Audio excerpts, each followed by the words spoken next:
This episode of Broken Bones and Bullshit is sponsored by Ozcan Rural.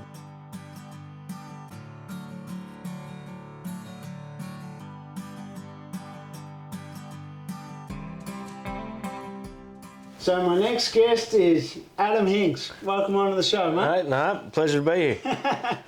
So let's start it from the start like we do every time. How did you get in being a rodeo cowboy? Well, it all started back when I was 15, back at dairy farm down at Drangameet, halfway to Forest there. They got, I started my apprenticeship down there, and of course with that deal I was living on the property. So we'd get up, start milking, get up around 4 o'clock, cups on by 4:30, and so I'd put a row of cups on, then run out,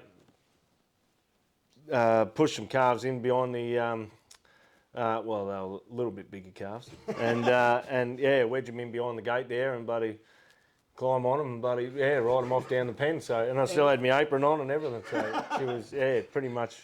Any rope or anything? Or? No rope. Just buddy, I wasn't thinking that far ahead. Yeah.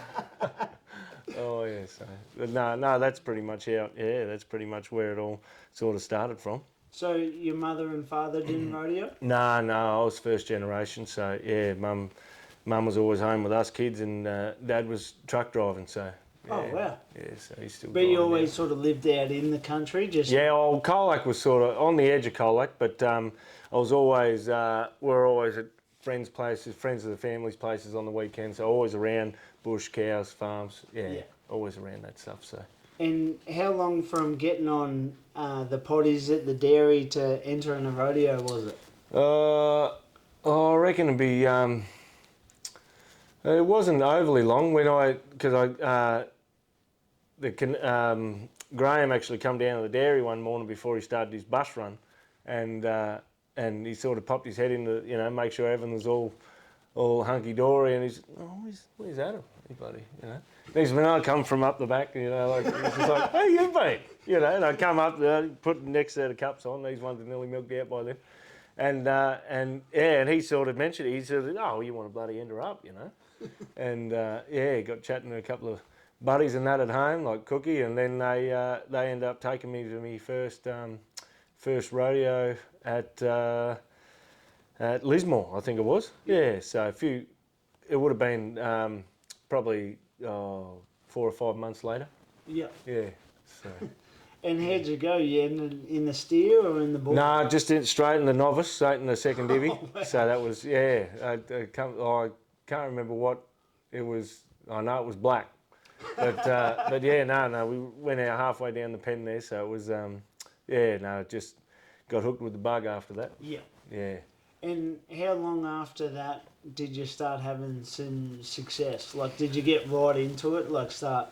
No, well, it's sort of, I knew I met a couple of people at Lismore, like Paul Lawler and a couple of those fellas. They were from Colac originally as well, or just out of Colac, up Simon's Hill. But Paul had been riding for a little bit at that stage. So yeah, he was handy enough at it. So he was pretty good with the pointers and the tips and all that sort of stuff. So. I made sure before I entered my first rodeo at Lismore that I had, all the gear. So I had the chaps, had the vests, had the spurs, had the,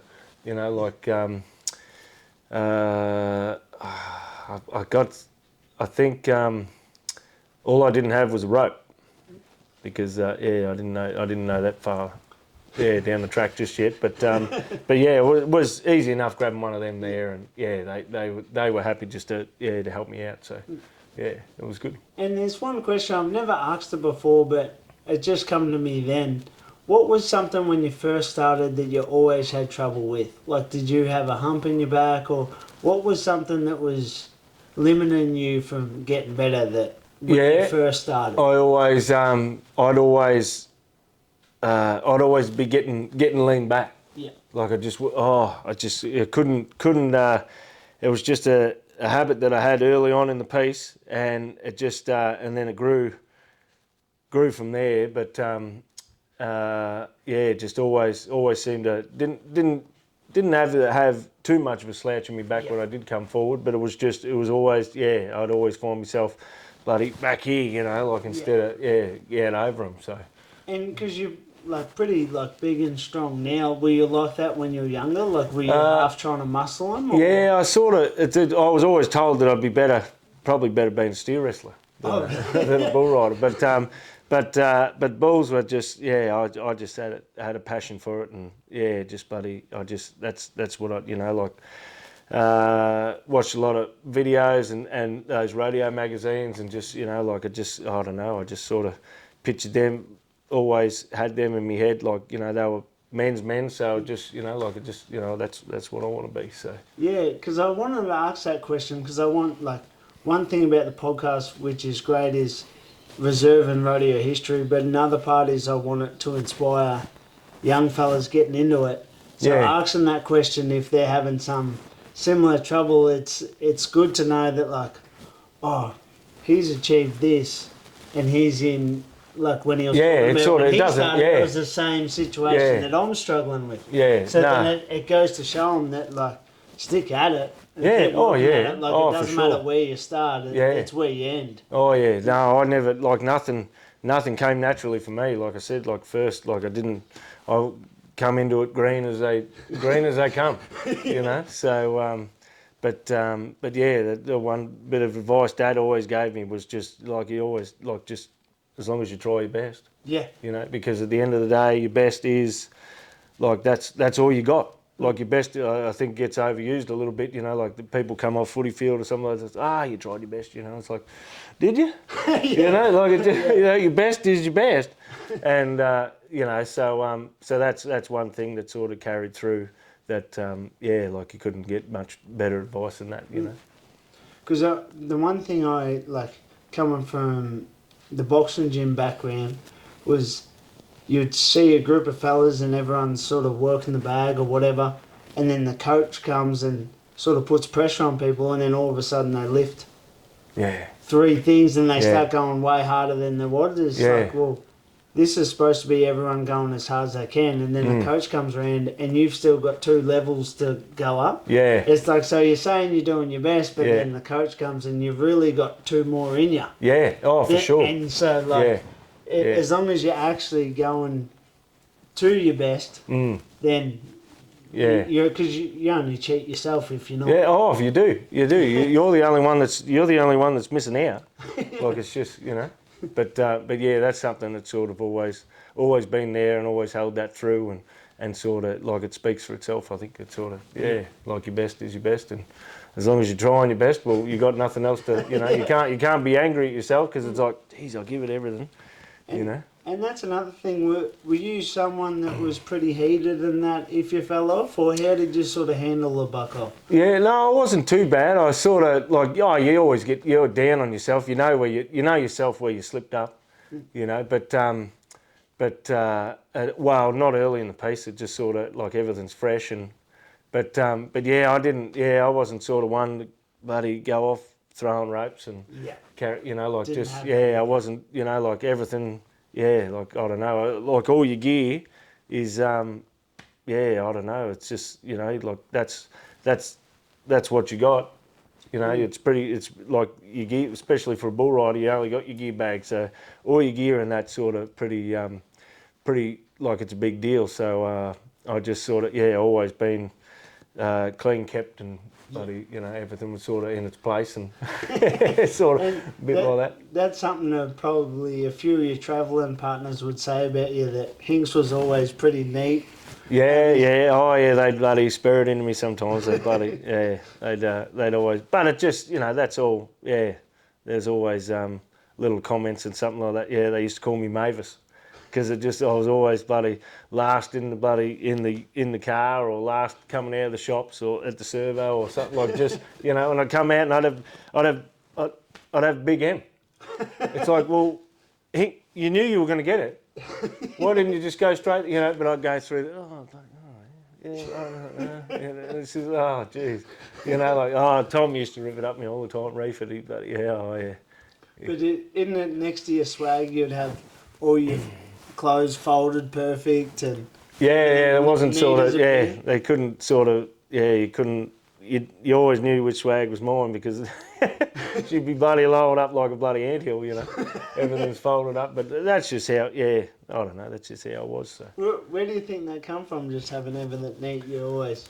I think just being away, being out of home early and at the farm was just sort of, like 15, all of a sudden, righto, you're doing your own washing, you're doing your own, and it just sort of, all that sort of stuff. And I suppose Dad was always, you'd always see Dad like nuggeting his boots and all this sort of stuff, so it always, I don't know, I think just the clean cut, fresh, like just neat and tidy. It was just like, and more presentable too. Like Dad always said, you should always be presentable. It didn't matter whether you were going to work or going out.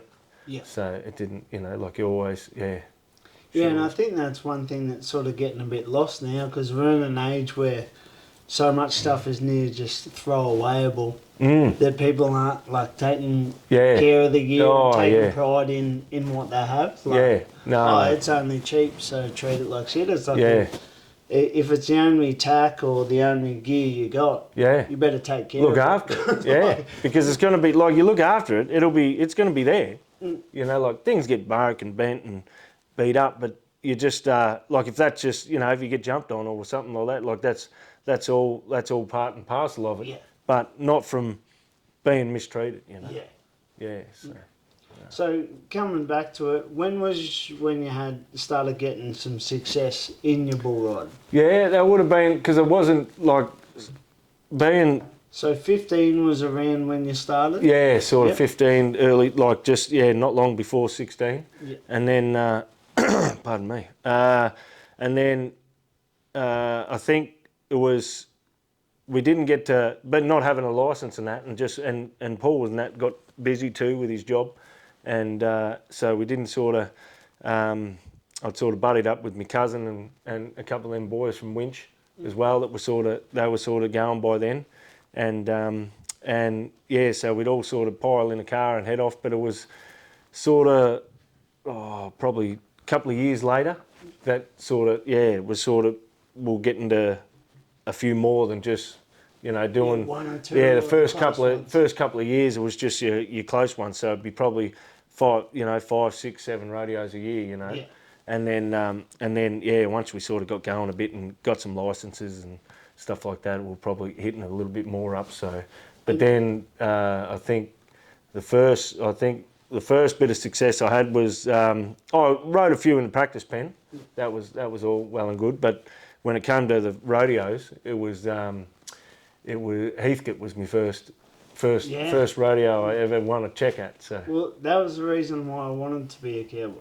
Was Heathcote because that was the one event we did every year as a family. Like especially back in Victoria here, we had that 10-year drought and everything was a pretty thing. That was one thing that my old girl would save up and would do Heathcote rodeo every year. It was always a big event. Oh, perfect. Yeah, no, Heathcote was it definitely stands out in my mind now that after having that little bit of success there, and it just sort of, and what it does for your confidence and that. Yeah. Like just and that was unreal. still in the novice? Yeah. Oh, yeah.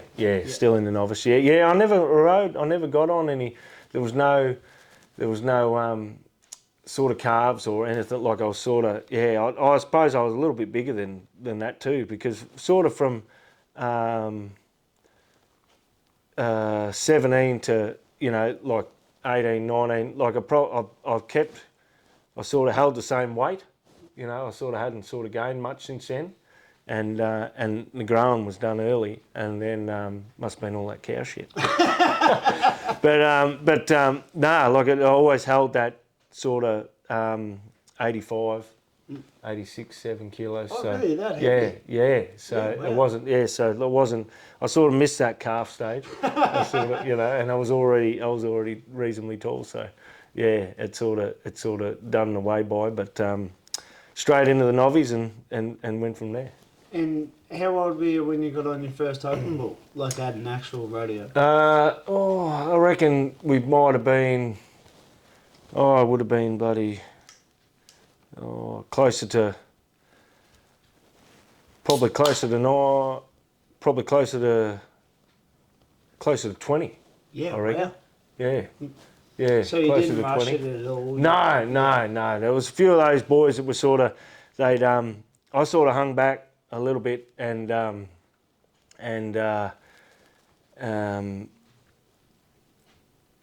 didn't sort of practice on like those sort of some of the boys that we were meeting up with at Ron's. They were sort of getting on, like they'd have some old open balls and that there, but I was sort of coming back, because I still had that, like I'd still be getting back on them and getting, chin up and oh geez, So I you didn't. had a bit to work on. Yeah, still had a little bit to work on. So and then, sort of didn't rush that, getting on too many open balls too early, And so was the Woodles the main spot you were sort of practicing? Yeah, we sort of we'd have. I'd sort of met up with Byron O'Keefe at that stage, and we were doing a little bit of travelling together, and still with me cousin Braden and Macca and all that and Brucey and that from Teesdale, Dino. So we were all we'd all jump in the wagon and head down to Lyons, down to Ron's, and buddy had a couple of big days there, and it was funny because we'd all get a few under us, and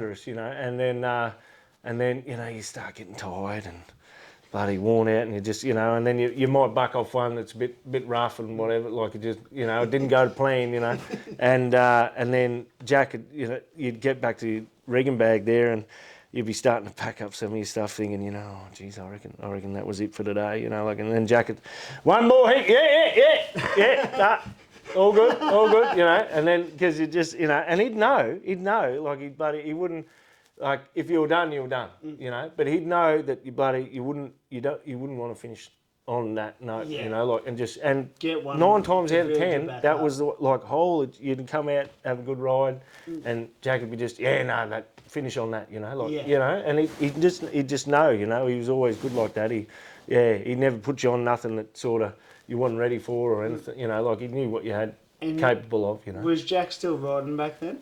Yeah, Jack was still going. Not for too much longer, but he was. He was still right. Like it was just. I remember some of them rodeos early, like when that open bull ride was on. Like there wasn't any part of the chute left. That didn't have someone hanging off it or swinging off it. Trying to watch, trying to sneak a peek. Like it was like your Lindsays and Jack and buddy Steve, like just there was heaps of like Wellesley, heaps of blokes that were still going, and it was just good watching, good watching. No way. And what? Do you remember the first open ball you ever covered at a rodeo? Yeah, it was at Dartmoor, actually. It was Wild Child, a bull called Wild Child, and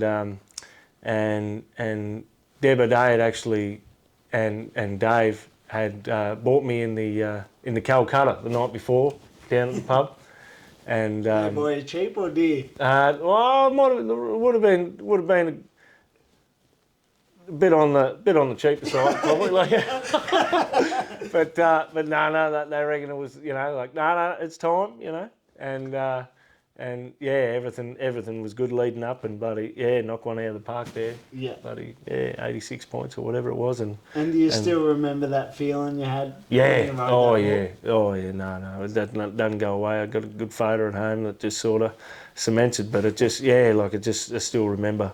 It was just a good feeling, sort of getting that first one covered, Yeah. And then Byron and I were still doing. By that stage, we were getting on some open balls as well. Like we were getting on both, So it was good going to the rodeo, getting on 2 head every time. So. And so Byron was still riding then? No. Yeah. Byron was still. He wasn't fighting then, and but we'd do a lot of back and forth, up and down the roads and that with like from Colac, and he was from Bannockburn, so I'd always we'd swing by, pick him up, or vice versa, I think pretty much the ute nearly used to drive itself. In the finish, it done a lot of Ks. Done a lot of Dartmoor Ks, you know. That wasn't that Wombat ute, was it? Hey, that was the same ute, yeah, yeah, the same ute, yeah, yeah. No, it didn't. That ute didn't stop until it had about 660,000 Ks on. Oh, so, wow. yeah, it done the job. It done the And job. hit a wombat and everything. Yeah, no, I still rip it up Byron every now and then. I just, like, what about me bumper? But he just, it was just, it frightened the shit out of me when he cleaned it up, I tell you. I was out to it, but woke up in a hell of a hurry. Come out of nowhere. That's what I said to him. I said, what the hell was that? And he goes, I think it was a wombat. I said, wombat? He goes, yeah, come out of nowhere. I said, how does a wombat come out of nowhere? Jeez. With a max speed of bloody, not even a call, But no, it just, we're probably both getting a bit, I definitely was, but he was probably because that was on the Easter run, wasn't it? Yeah, that was going up the mountain, up to Omeo, so, we just finished at Great Western, and that was always a long drive because it was always sort of 10:30 when that'd wrap up, and then floating through to Omeo, you'd always sort of get there on. It was just before daybreak, so it was a long drive. Oh yeah. What's your favourite rodeo in Australia? Like, what's one that always meant the most to you? I think Cockatoo was always a standout. Yeah, good crowds, good buddy, like just down in the bush, tucked away, but it just always a good show. Like it always ran well, and it just and I think it just there was a few, but I think sort of Cockatoo sort of stood out for me. Yeah, it was always a good one. And you had a bit of success there. Yeah, had a bit of success there in the novice and in the open. There in the finish, made one of my better bull rides there actually on Battlefield back in the day. So that was he was always bloody. I don't know. He was all muscled up, like he was just one of them, like just looked like a bucket bull, like just But and was he one of them hard body ones? Like where you get them bulls, they're still big and stout, but they're still soft on your feet. Yeah, well, he was always. Well, he was bloody. No, he was sort of. You could always you get hold of him, good, but he's still he was just solid. Yeah. Like he just ripple in the sun. Like you just see, you just think, oh, gee, this thing's been to the gym. He just sort of he was in his own sort of. In his own sort of element, so. Yeah. And speaking of the gym, were you one that used to train for bull riding? Yeah, I'd sort of. I didn't have too many. I'd always didn't mind using a few weights and all that sort of. Not to get big, but just to stay strong. Yeah. Always. Yeah, I'd always. Like to have a bit of an edge. It just. But wouldn't overdo it, but bloody I was always in the middle stage there when Byron and I actually moved down to Ron's, and were living in the Humpy there, and of course Ron would have the wool shed all set up and all that sort of stuff, and I actually brought a lot of gym gear down and set up in there and sort of left it there afterwards too. But it just sort of we'd get down there throwing medicine balls around and all that sort of, and Wilbur had already had everything, programs and that written on walls and all that. I think it's still there. He was back into it back then. Yeah. Oh yeah, Wilbur was still he was still much going then, and then there was a bunch of us. There was a heap of us in the Humpy at one time. There was you'd have Wiseman and Irish was there, and there was just blokes that sort of 29 blokes or something. Oh, there was like you go in, they're just mattresses, and just and Rankin was still living there, and it'd be tough to get a hot shower, wouldn't it, with that many blokes in there? Sure. It'd be hard to get a hot shower. They would run the Yeah, oh, well, hot water system out. I'd sort of scoot in there we'd sort of scoot in there pretty early, Byron, Irish and I and Buddy and a couple of other young fellas, but yeah, I know there was probably a few in there that didn't bloody shower enough either, so yeah. It was probably, when it should have been running out of hot water, I think there was still plenty left, so. Oh, yeah. Well, we'll take a little break and then we'll get back into it. No, sounds good. Ozcan Rural, providing Southwest Victoria with everything related custom sheep and cattle yards. Get in touch with the fellas via email ozcanrural@gmail.com. That's AUS, can like the one you drink, rural@gmail.com. Building fences straighter than your local politician. So I'm back with Hinkley. Welcome back, mate. Hey, thanks, mate.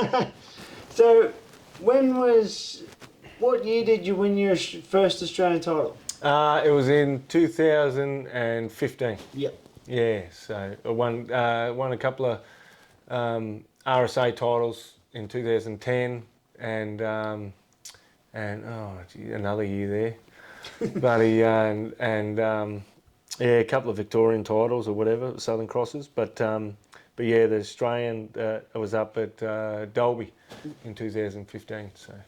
And that was, did you win that before you headed overseas? No, I'd gone over in 2014, and then did the summer rodeos over there. Got a taste for it and everything. Worked out my connections, and then came home, and straight into our season again. But before we started that season, the Dolby finals were on. Yeah. And yeah, it was fortunate enough to win her. Yeah, so no. And how did they work it back then? It was a whole year thing, or like a yeah, it was like going a on. shootout? Yeah, I think you had to. Well, go. We still went on your season, I'm pretty sure. But then, and then you still, and then they'd had the finals that you still had to enter. Yeah. But yeah, it just sort of went off that, I think. Yeah, so it Yeah. wasn't like a sudden death out, because I know the APRA and that were doing that for a while, where like you could come in at 15th and ride all your bulls at finals and then win the Australian Oh yeah, title. no, it was still yeah, it must have been. It was still like a sudden death that way. Yeah. Yeah, you could still show up on the day and just didn't matter where you just if you cool. won the finals, it just sort of worked out that way, and that's just how it worked out. Yeah. And so. what where were you on the standings when you were coming in the finals? Oh gee, I can't even remember now, being away. I'd had a ripping season the year before, so I was good. Yeah, sort of leading in there, pretty good, fairly handy. So Yeah, so near the top. yeah, sort of up around the first few, I'd imagine, and then just sort of carried in, and then was lucky enough to ride on my bulls and bloody get that buckle, and like when you start riding, like that's just like you just dreamed of having that buckle that says Australian champion on it. So yeah. No, it just worked out that way. You find a lot of guys that end up getting overseas pretty early, and then it's one thing that they've never been able to tick off their bucket list. Yeah. They get back to Australia later in their career, and then they're still chasing that Australian title because it still means something, because that's your home country. Oh, for sure. So, everyone wants a world title and that. Yeah. No, that's it. You can looking back at your career, you want to at least have one from your from your home country. So it worked out well, and then after that, just went back over, and then stayed over there for another 5 years, and got a good taste of it. And how many finals over there did you go to? We ended up making the 4 world finals at the IPRA, and then like a bunch of your other finals, like your Ontario finals, your APRA, you're American, like just side of things. It's just, yeah, like there's so many sort of, so many associations over there that you just sort of, you just sort of roll into come the end of the season. It's just like, oh, made the finals. You know, like it just, because I was fortunate enough to get into, well, Alan, Karen, Foster, who I met over here, I got chatting to them and they were looking for bronc riders to begin with, and then I said, oh, well, look, don't ride broncs, but I can, would you make exception for a bull rider? And they're like, yeah, no, I'm sure I'll be able to work something out. So they spoke to BJ back in Canada and yeah, turned out pretty good. He said, yeah, no, bloody bring him over. So came over, and the deal was we had to do all of BJ's rodeos. So, you know, you can do whatever rodeos else as you want, enter anything, but as long as you show up on ours, you know, went out on one of the days that ours was running, you know, they'd pay your entries. And so at least you knew that they were paying one lot of entries of every every week anyway. So and they were giving you a place to stay too. Yeah. Well, Alan and Karen, they were, I can't express enough for them. Like they just, you know, if it wasn't for them, if it wasn't for meeting them, I wouldn't have, you know, I probably wouldn't have made it over there. And so a lot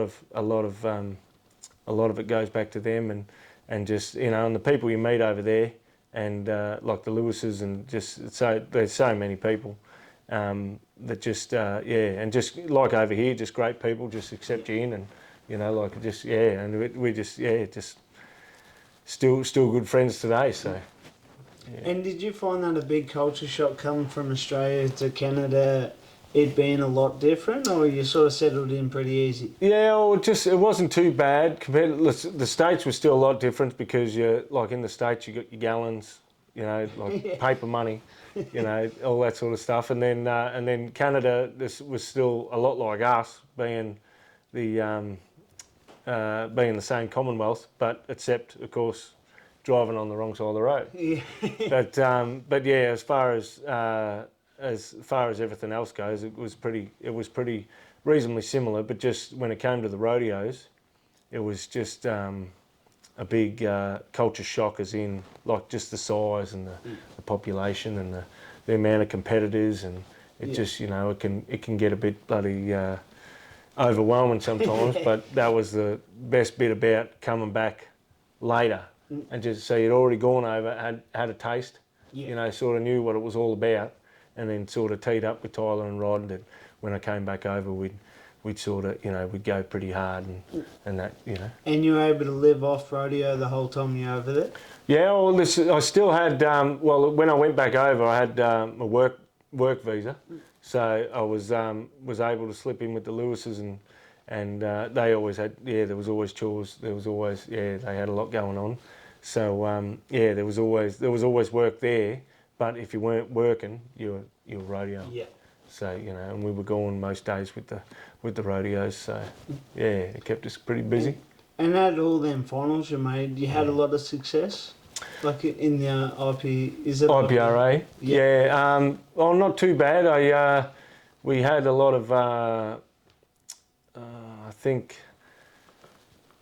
Finished. Had a couple of sixes and a couple of sevens there, maybe an 8, or just, you know, 7 or 8 of it. Like there was a couple there where positions would have changed, whether I went up or whether I went down. But yeah, I think in the I think six in the world was where I sort of that was the highest that I sort of, you know. But that was it was a good accomplishment, and was happy to get to that. Looking back at that now, that's something you're pretty proud of? Yeah, no, for sure. It was, you know, because over there, like we do,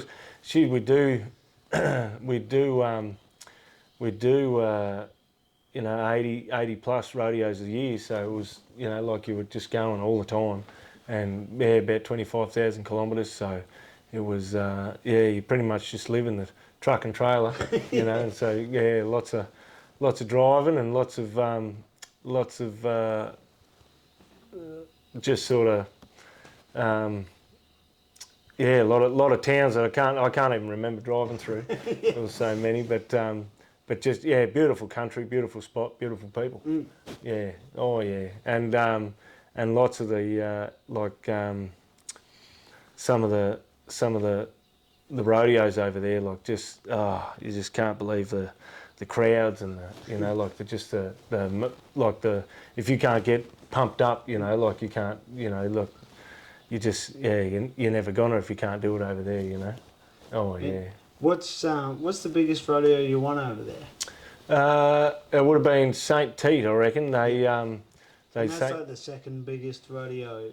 yeah, you got Calgary and then you got St. Tite and in Quebec, and yeah, like it was on it happened to fall. It was on 2017, and it was the 50th anniversary of St. Tite. Oh wow! So it was a reasonably big show, and yeah, you just like people just swarm from everywhere to get there, and yeah, I made the short go, just sort of snuck in to make the final in the go round, and yeah, came into the final on the Sunday on the 10th day of performance in 10th spot, so Yeah. made last hole, but yeah, was fortunate enough to win the final and bloody take all the bickies. Yeah. And being the 50th year, it would have been a pretty fancy little buckle, wouldn't it? There was no buckle up for No. St. Tite, but flashy jacket. Oh, nice. Yeah, you win your you get your St. Tite jacket. So that was yeah, that was a big. And it fit you because you're a bigger sort of. Yeah, no, they had it. Well, they get it. They don't. They send it all, like they get it all done. We get it later. Oh. But yeah, they get it all embroidered up and all that sort of stuff with your name and all that sort of stuff. And but yeah, it was just sort of, it worked out. I nearly didn't get to do my victory lap because when I hit the ground, I bloody blew my knee out again. Oh wow.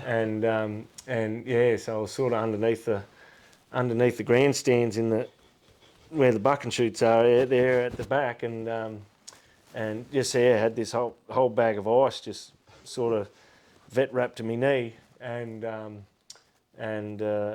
Roddy kept popping his head under, going, "Ooh, if I was you, Hinkley, I'd start heading that way. It's they're dropping like flies out here."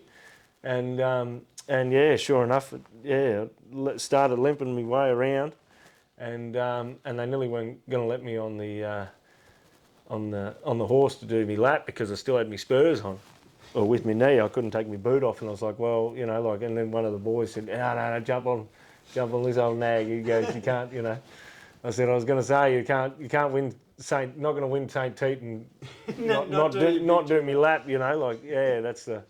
Oh yeah, not too many people get to do the lap, so I was lucky. So, yeah. And looking back over your career, apart from the Australian title, that's something you're pretty proud of.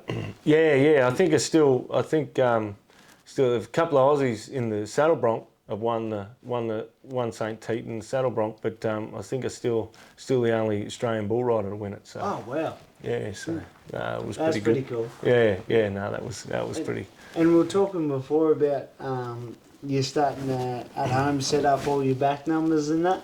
Yeah. I just sort of, you go through all your stuff, and then I've still got everything, like, don't throw too much away. And yeah, just sort of like, just used to pull them out of the bottom of my rigging bag when the pole got too full, and then, just sort of chucked them to the side. And then when I was coming home, I just thought, shit, I better throw them in. There's something handy to, because there was a lot of towns, a lot of places, a lot of bulls that you just sort of, if you don't have those back numbers to sort of remember, Yeah, you half forget them, But no, it's good to have still hanging on to all that sort of stuff, and since everything's got a name on it, so all the towns and provinces and geez, there was every week just sort of saddling up and crossing the border, and it was just always on the go. So you'd tell a young fella to hold on to your back numbers, so then you can.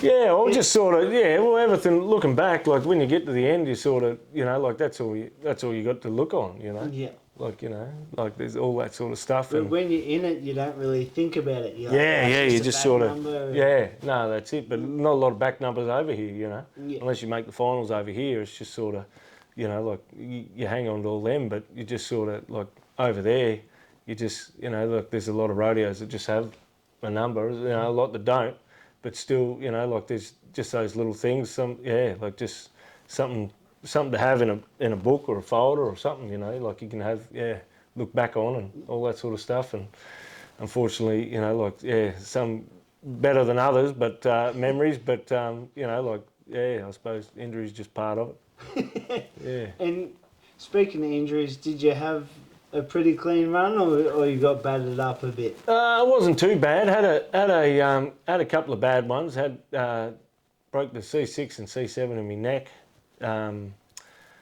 twice. So that was, and it was basically nearly almost 12 months to the day apart.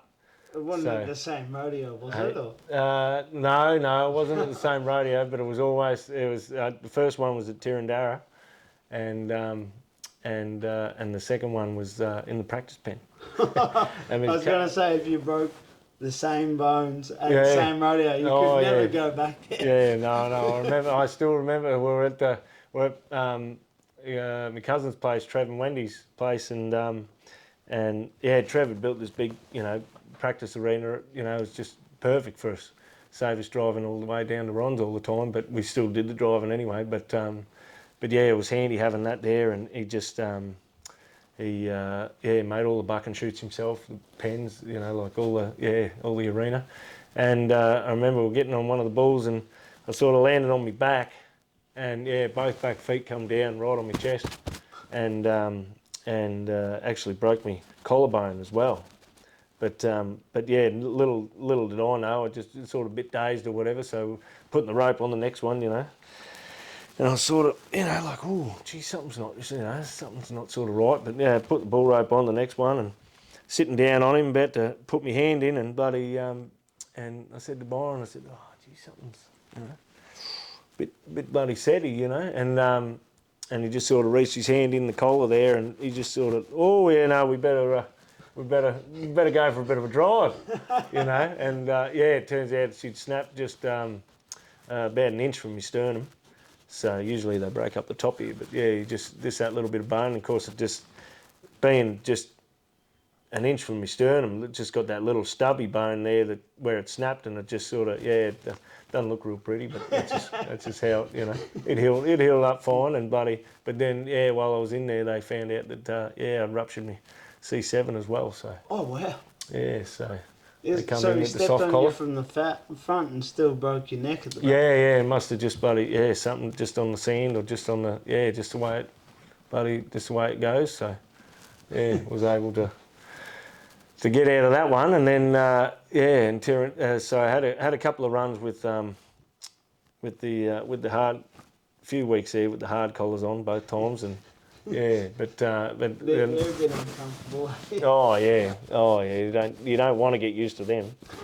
but then and had me shoulder surgery and my bicep surgery. That sort of I was at Tirandara, and then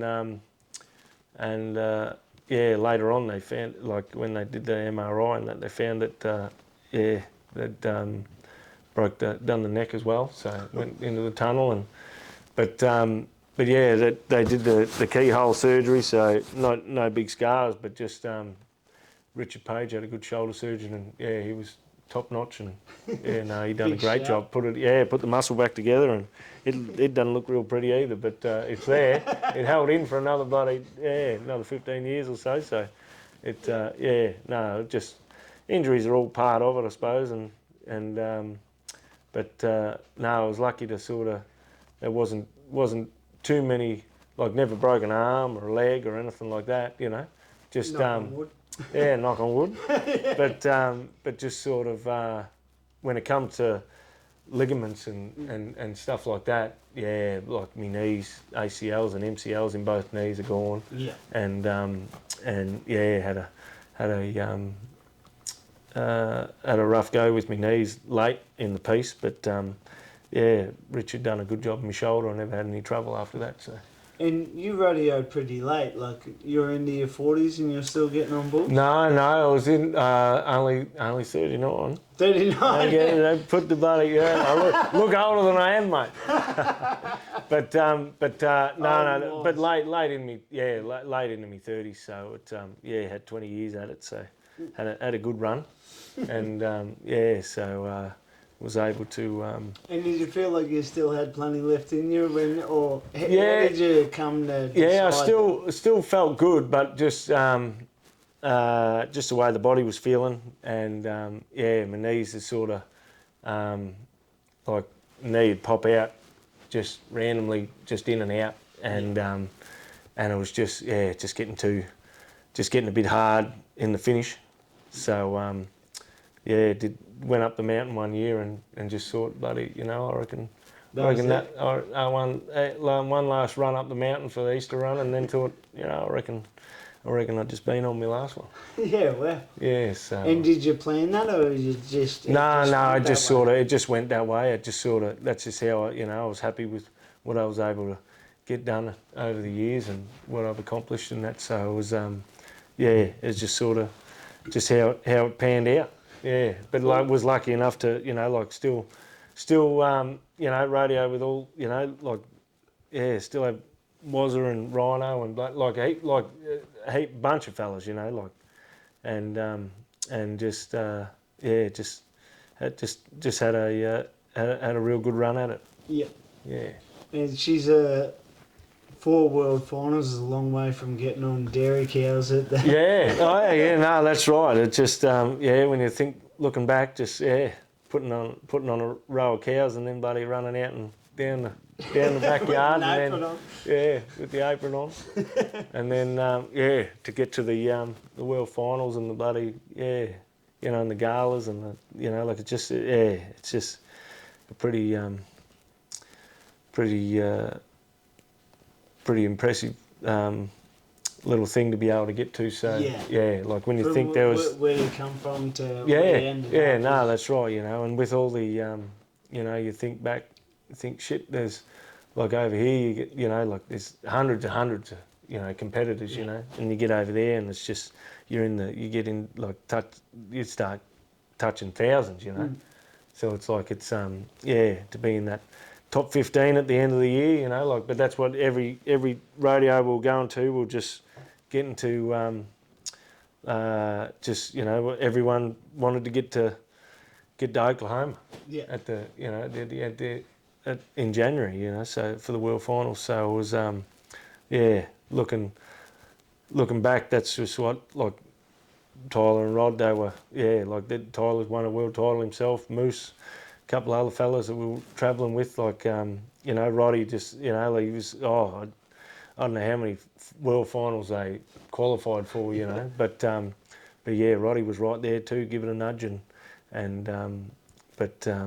no, that's what everyone that rodeoed over there just wanted to get to Oklahoma at the end of the year, and a lot of blokes, they rodeoed forever over there and they never got there, Yeah. So it was just a bit blessed that way. But no, they're just having them good bunch of blokes that you travel with, and you're only as good as the company you keep. Yeah.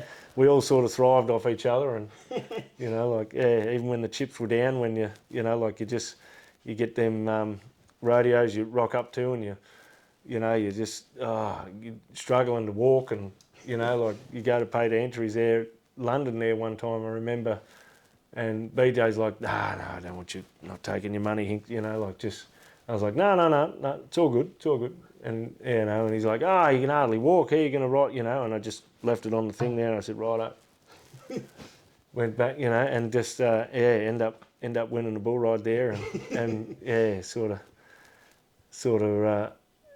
he come round in the finish. He just sort of, well, it just, it's like, well, just, you don't need it seemed Tyler even said that sometimes you just find yourself I found that the more I got beat up, Yeah. the better I rode. Yeah. Like it just, when the chips were down, Yeah. that was when, like I'd be able to stand up and, like, so, yeah, no, it worked well. Some of So those, all the times people would normally pull their entries is when you're going to do your best. yeah, like that's where what Dad said, like you just, as long as you're trying your best, Yeah. and and you know yourself, like and I like for what your body goes through and what you put it through, it's unreal what your body can handle, and you know that it's just, it's just 8 seconds, you can tough it out for bloody, like, you've toughed out a lot more, like you can tough out for 8 more seconds, like, yeah. So sometimes, like I just, we're at Ram Rodeo in Ontario, like on, must have been a Wednesday, Thursday night or something, and it was similar to what happened to one of our mates over here, Irish. He bloody got out the side and just sort of, the bull just sort of, and that horn just straight in the eye. Oh yeah. And lucky enough for me, it was just he split the eyelid right open, scratched the hell out of my eye. I couldn't even hold that open, and had must have been almost. Must have been bone bruising or something all around the eye socket and all that, like just, thought it was a bit worse than what it was when it happened. But after that, we still had 2 hours drive to get the carpool to drop my truck off, and because I was still following them, I wasn't leaving my truck up there. So we drove. I just tailed behind them, followed them back for 2.5 hours, bloody driving the truck with one eye, and then and then jumped in with them, and then we still had 3 rodeos to go. So we had they butterfly clipped it and super glued it and whatever, and put the patch on, and end up getting second the next day in Quebec, and won the bull ride on the another one on the Sunday, and made the trick home and still had the patch on. So Tyler's like, "Gee, you ride better with one eye than what you do with, With 2. But that's what, like, it's surprising what your body goes like. Like there's other times where you came down and won in the States, and we couldn't go to the hospital because it's deer is buggery over there, and elbow come down on the horn, and just split him, and snapped the tendon to my thumb, and that's why the thumb's a bit bloody, bit how's your father, but yeah, it was poking out the gash about an inch. It's just with white tendon, and Wow. And so we couldn't sort of stop, and we had to get going to get the next one. So we had to drive all the way through the night, so we had enough time to pull into the 24-hour drug mart, and we grabbed some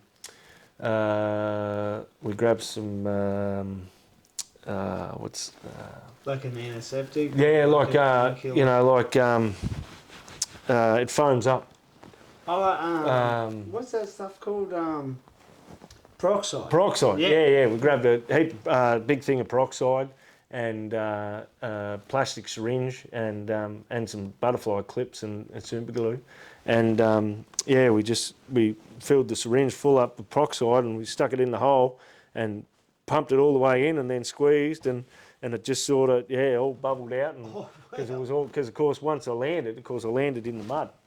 So it was all, needed cleaning and that. Yeah, and we just we cleaned it up best we could, and we just sort of tucked the tendon back in the hole and super glued her up, and of course it got infected and ended up looking like a tennis ball on my elbow, But we still had to, we still had to compete and ride, and so it not too much stopped us, If I was your travelling partner, I'd nearly half beat you up before the bull ride just so that I Although Tyler and Rod used to give it to me. Don't worry about that. Every now and then you get on a bit of a streak, where a bit of a bad run, and sort of getting, I was sort of nearing the end of one season, and it might have been coming into St. T. Yeah, it was, and Tyler and Rod, they kept saying, as they were pulling me rope, they kept saying, look, we're running out of bulls here. Like it just, it just you got to be there when we go to Oklahoma. You got to be there, and it came right down. And that year, it came right down to that ride at St. Tite, that last bull. If you didn't ride if I that, didn't ride that bull, I was just out of the 15. And yeah, Roddy pulled me rope there, and he just sort of like, this is the last one. He just sort of whispered, and oh geez, that hand got slammed shut, and yeah, it just worked out, and yeah. How did you handle pressure like that? You always did pretty well, like, because I know there's other guys that thrive under pressure, or they can ride all year doing good, and as soon as it gets, we got cut off a little bit there, but we're going through all the people that sort of helped you get down the road, and you touched on Rod and Edna, and who were the people that sort of helped you through Canada? Yeah, it was well, definitely Alan, Karen, Foster, and yeah, they played a huge role over there, and then you got the Lewises. The Lewises were, they like couldn't have done enough for me for work and helped me out with vehicles and things like that, and that side of it, and then of course all my travel buddies and that over there, like it's just yeah, there's a lot to sort of mention there, but they Rod and Tyler's parents, they're just just great people, and it just nothing would work if you don't have those sort of people around you, and you need that support, and that at the end of the day you're a world away from you're a world away from anywhere from hometown, so yeah. And was that something that frightened you when you're going over there, being so far away from everything, or didn't? It was a big. It is a big. It's a huge step. Like I think it's the hardest step to make, because you just think that it is. It's another world away, and it's just so far, 24 hours flying time. Like it does sort of play on your mind, but. You find when you get over there, it's just like you just start flowing, and you meet people same as you would over here. Yeah. Like you just like down at the rodeo or at the pub or something like that, and you just you'd be at wing night or whatever, and some of the other boys would roll in, you just sort of buddy, and the next minute you got to lift to the next one, Yeah. Like it's just how the hardest step is buying that ticket, buying that plane ticket, going all in. Because you see a lot of them good. There's some fellas from Australia, they go and try it, and it's not for them for whatever reason. They get over there and settle in, and that's it. Somebody, like they can't get in with people, or they can't, like it just. But that's just, I don't know. It's just that's like you just. You got to just sort of work in with what clicks for you, and just and you find those people that just that want to help, and then they get along real good, and buddy, and then don't mind you singing or whatever, like it just sort of Speaking of that, I heard you're quite the singer. I don't mind busting out a few tunes every now and then. But I've had a few people say that you can actually proper sing. We have a bash at it anyway. Yeah, no, we had a bit of success in me singing and that over there. We got to sing up on stage there one night after the Holstein Rodeo, and it was fairly packed out too. So I thought I'd be more nervous about that, but I was I had to run from the bar to make it up there, because it was getting close to the end of the set, and I was sort of trying to keep tabs on when I was going to be up, and then all of a sudden I thought, shit, I better get up there. So yeah, when on the video it looks like I might be a bit nervous, but I'm actually just trying to catch my breath. So, Yeah. what's your go-to song if you're ever going to get up and sing? Oh no, I like a bit of that old school country music. You know, I like me Brooks and Dunn's and yeah, your George Straits and yeah, oh yeah, all that sort of stuff. All from your era.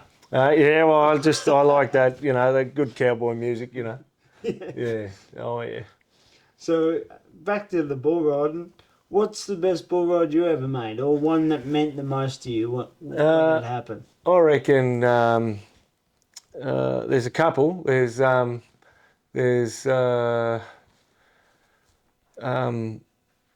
near like there's a place just out of Colac Simpson. It's only just down the road a little ways. Yeah, one night there had a bull, Cold Stone, one of Stone Cold's calves, and Butter actually owned him. So he Teddy's son. So he you know, we used to talk.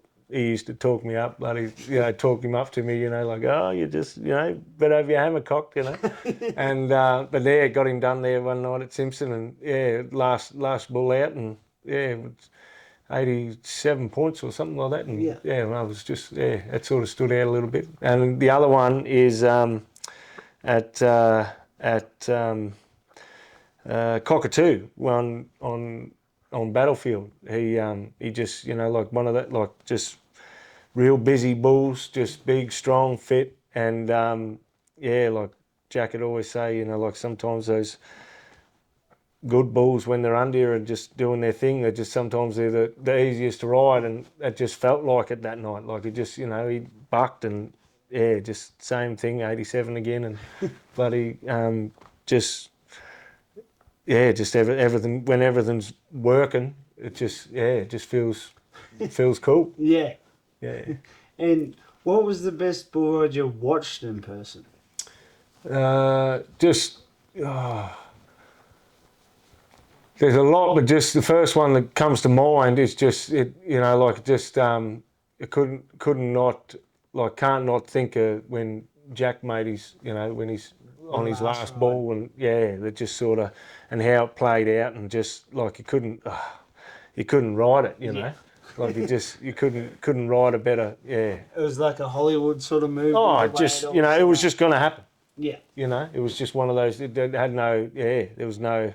It's just, it was a ride that was just going to be made, and it just, you know, like that's like just seeing it is, and just being like just, how you feeling that after seeing that. And you know, and then after the career he had was just, you know, like what a way to finish, eh? And that shows just how great he was. Like to be able to, there's a lot of fellas that have great careers and never get to the point where they can just announce that this is it. This is when it's all going to be done, and then crack out. And just like he just knew it was going to happen.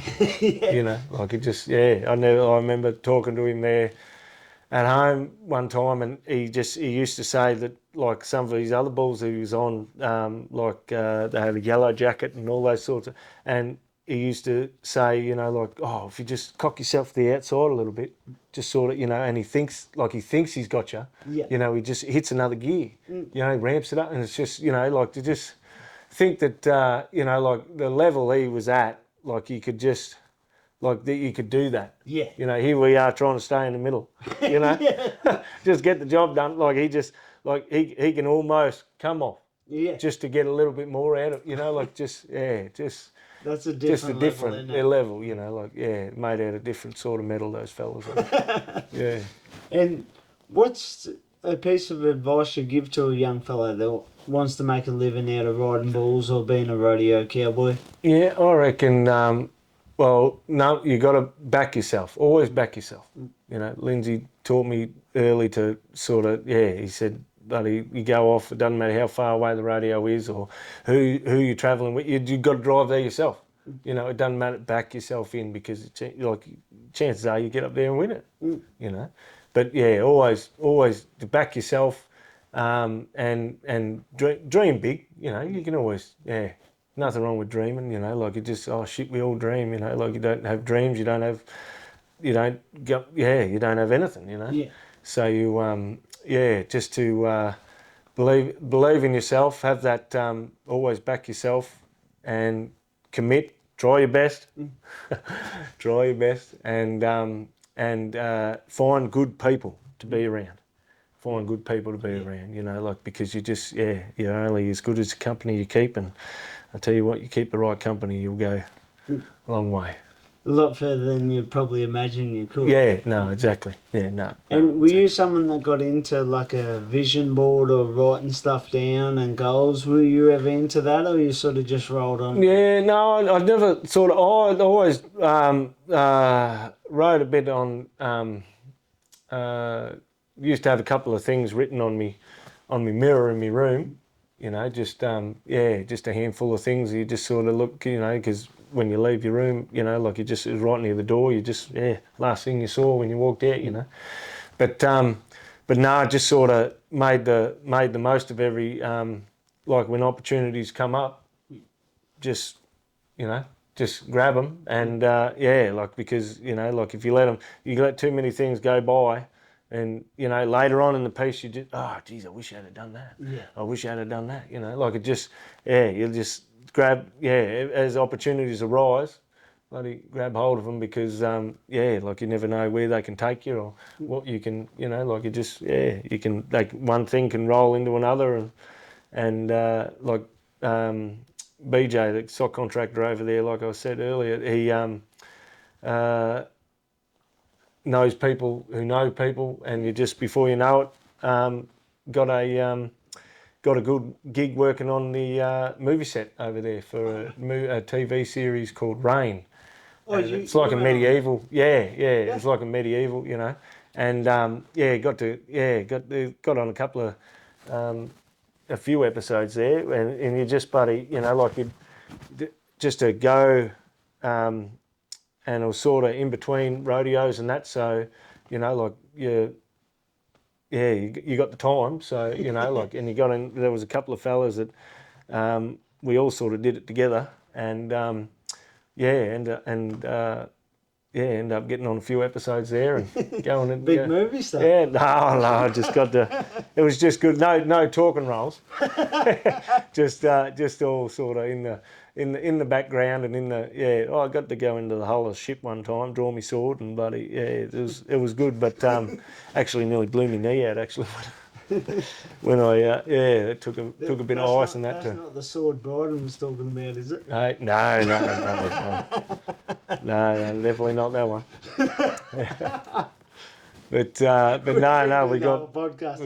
No, but no, it was just like it. It was just like, just once again those opportunities arise, and you grab them, and then end up doing half the season. So wow. it worked out well, Yeah. And looking back over your whole career, what was some of the standouts? Like St. Tite would probably be one, and St. Tite and the World Finals is right up there too, and just and the Australian title, and the Australian title here, like it just like it all sort of they all sort of roll in, and just you just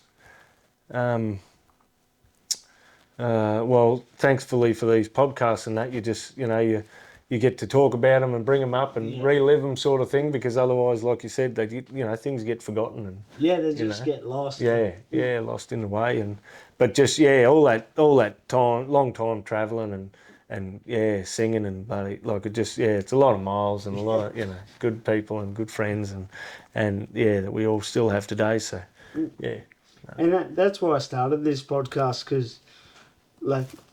because America has so much more media and all that a lot of these kids are looking up to all these Americans and this and that, which is great, but there's so many great cowboys in Australia that you get to see at each rodeo, but they just didn't know maybe what they've done or anything. So that's why I started this, so then people are like, oh shit, that's Hinks, or that's Jack, or Yeah. like even after I did Jack's podcast, Jack said that more kids were coming up to him and Yeah. asking his advice because they only know you from where they meet you. Yeah. So then if Yeah. they haven't heard about it, they just think, oh, Jack's a stock contractor. Yeah. It's like, well, really, like, a lot more than that. Yeah, no, for sure. You know, it's good to put a bit of background on people. Like it just, you know, like it's the same thing. Otherwise, you just go off face value, and you just, you know, sometimes you don't know, you know, and just like it just like like I was fortunate enough to see Jack